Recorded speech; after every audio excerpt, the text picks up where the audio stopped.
A barren moon was the only option for the relay station in this sector. There wasn't a single habitable planet within 10 light-years, and the cold calculus of communications said they needed a relay station here.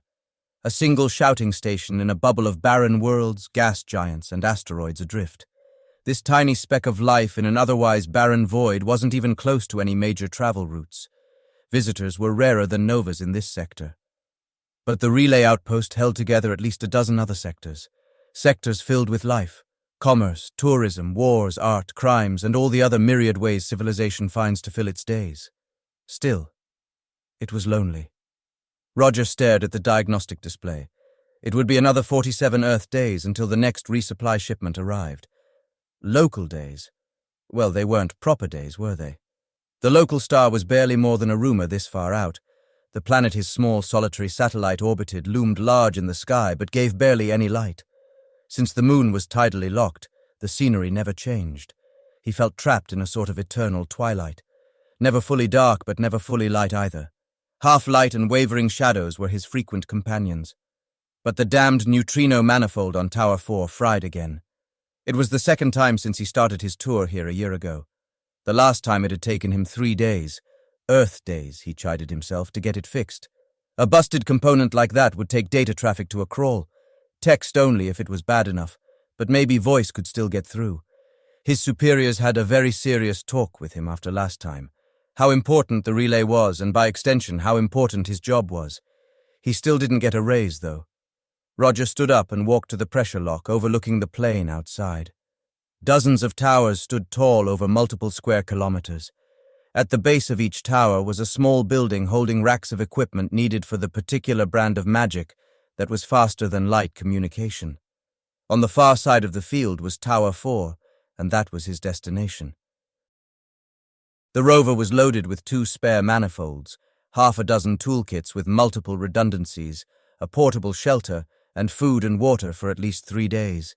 The atmosphere outside wasn't breathable, and Roger was already dreading having to be in his environment suit 1 minute longer than required. He climbed into the pressurized cab and set his helmet on the passenger seat.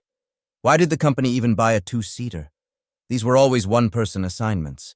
Maybe it was cheaper to buy the existing 2-seater design than hunt down a customer single-seater. Some bean counter probably made that decision. It only made Roger lonely to look at that showroom new seat next to him. The outer gate cycled, and Roger felt the rover seal up tight. Methane and frozen ether hugged the low rocks of the plain as he pulled out of the garage. The company had plowed a few primitive paths as access roads, but Roger kept the rover down to less than 20 kph. Changing a tire on Earth was bad enough, but out here it could kill him. Besides, it's not like he had anyone waiting on him to get back, he thought. The great banded orange globe of the host planet hung in the sky like a leviathan surfacing from the inky depths of space. It gave a wan, sunset-like glow to the ground. Not enough light to read by, and barely enough to avoid tripping over all but the largest obstacles. His headlights tried to cut through the dark, but they reflected too heavily on what little atmosphere this moon held, so Roger was forced to keep the lights low and suffer the trip only a few meters ahead of him at a time. When he finally arrived at Tower 4, Roger found himself more exhausted than he'd expected. He realized how much stress he'd been holding the entire drive here. Hunched over the wheel, staring intently out the window lest he run afoul of a jagged boulder, nerves keyed up to an unsustainable level for hours. His temples throbbed from holding his jaw clenched so tight. His eyes felt like they had sand in them, whether due to the stale recycled air in the rover or because he was too distressed to blink for most of the drive. He didn't know. He stared out the windshield. It was, 5 meters, maybe 10, up to the door. The manifold weighed a solid 40 kilos, but it was only a few steps to the door. A few steps through a frozen, suffocating wasteland. A few steps where all he'd have to protect him was a thin carbon fiber weave suit and half-centimeter thick pane of transparent aluminum in front of his face. Even the smallest tear was life-threatening, and he was so tired even unto his bones. One wrong move and he trips, damaging a multi-million-dollar piece of equipment and shredding his life-preserving suit. No. He should rest. The rover was meant for this. He can catch a few hours' sleep here in the cabin and start the repairs afterwards. His bladder woke him up. He'd been out for 6 hours and had to piss like a water balloon. He grabbed the portable urinal and arranged himself. Even after all this time, he found it a fight to relax enough to urinate while still fully clothed. A habit he learned while still in diapers was no mean thing to overcome. Finally, blessed release, and the pain and pressure eased as the urinal filled. A quick snack as he stared at the machine shed at the base of Tower 4. Helmet snapped in place. One last check of the environment suit to make sure he didn't die of terminal stupidity, and he was out the door. At the rear of the rover, Roger pulled the cargo net off the manifold and lugged the replacement equipment to the shed door. He went back for toolkits 1 and 7 and then wrangled the whole business through the airlock. The machine shed was maybe a dozen square meters inside, most of it full of servers, radios, automated repair machines, and cabling. Oh, so much cabling. Runs of red, bundles of blue, parcels of purple, groups of green, each one meaning something to someone, each one carrying some important message, the last words of a dying relative, the status of some warship, a call just to say I miss you, eventually. Not now, though. Now the cables were all silent. The indicator lights shades of amber and red, the warning danger end of the spectrum. But that's what Roger was here to fix. To move these indicators back into the green and blue all is well end of the spectrum. At the far wall in the middle of the stack was the neutrino manifold, a clever device that Roger only barely understood. He knew what he needed. Cable 462 plugs in at 3/4 Newton meters to socket J5 and so on, and no more. Maybe he could have understood the theory underpinning its operation, but after a while it became just so much noise. He got to work removing the faulty piece and installing its successor. 4 hours later, Roger sat down on the floor and pulled out a dry-pack lunch of cooled meats and cheeses. The one nice thing about a moon of frozen methane is that refrigeration was always easy to come by. The heat from the equipment in the machine shed had taken the chill off his lunch, but no harm was done. As he ate, Roger looked at the defunct equipment. What the hell caused it to go bad this time? And why is it just this tower? And why so often? He nudged the manifold with his foot. A bit of soot shook out onto the cold concrete floor. He stared at it. Decided he'd rather finish his job and get home than camp out here any more than he needed to. He finished his lunch and went back to work. 6 hours later, the installation, alignment, calibration, and self-tests were complete and successful. He was done. Finally. Roger packed his tools and cleaned up his workspace. He snapped his helmet back on and began lugging the equipment back to the rover. An hour into the drive, Roger felt his heart start to flutter. His hands were shaking as he put the rover in park.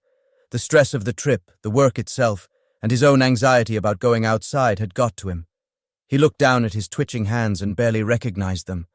Maybe a nap would be a good idea. The screeching alarm brought him back to consciousness. What was that terrible, shrill racket? And why was the room flashing red? His entire head felt like a raw, exposed nerve, each beat of his heart driving an ice pick behind his eyes and making his head feel like it would explode. Gen levels critical, some woman was saying over and over. Oxygen levels critical. Oxygen levels critical. Oxygen levels critical. Oxygen, that's an important thing, right? Like, super important, like, drop everything you're doing and fix this important.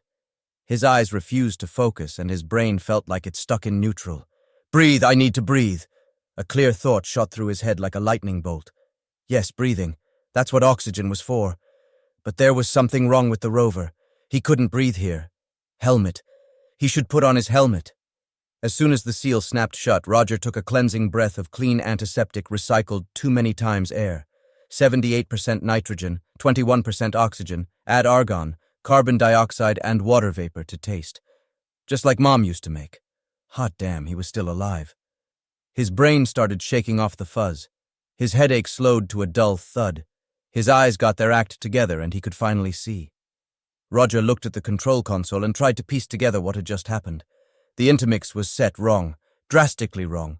The rover's safety program should have warned him before taking off if it was set this way. He'd also have passed out long ago had it been configured like this when he headed out from the machine shed.